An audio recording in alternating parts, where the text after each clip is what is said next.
Right, interesting post this morning because I woke up this morning after watching Amanda and Alan's second episode of their reform in Moclin, Granada in Spain, and thought of a direct correlation between last week's announcement by Pedro Sanchez about him wanting to put 100% purchase tax on or non-residents of Spain buying a property here.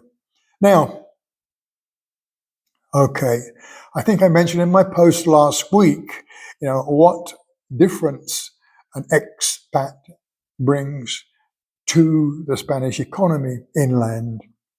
Now, in the program today, they mentioned about the population of inland towns has been depleting over the last number of years.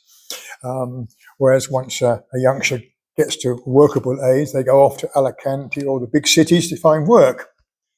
Now, the property that Alan and Amanda are reforming has been empty for 30 years.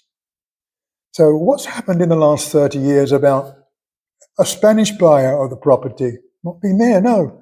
No one interested at all. And certainly, the property would not be in the dilapidated condition that it is today 30 years ago.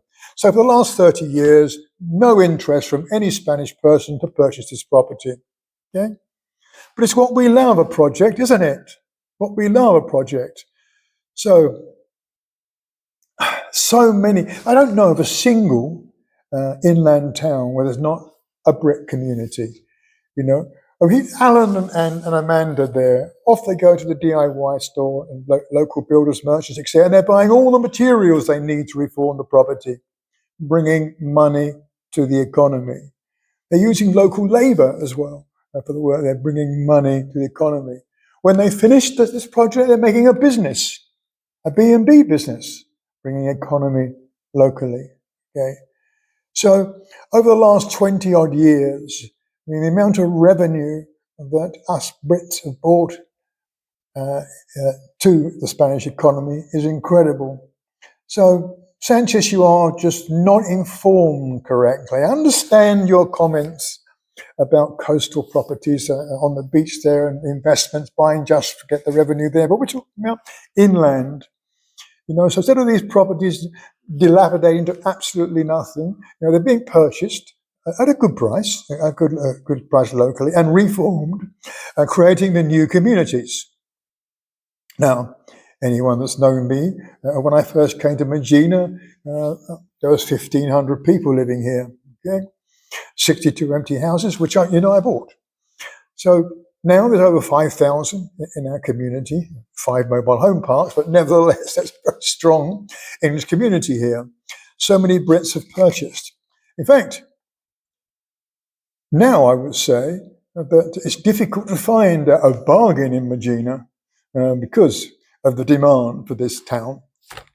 35, 37 restaurants, and quite a few of those now are English owned and run.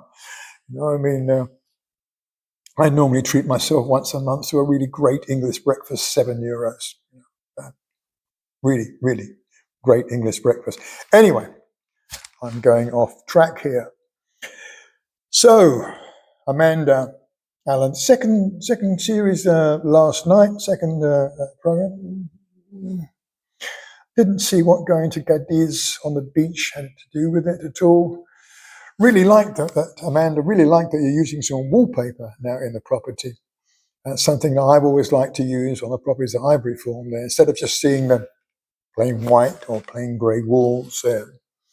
The use of the old reclaimed tiles there, the use of that door, it's, great job that is.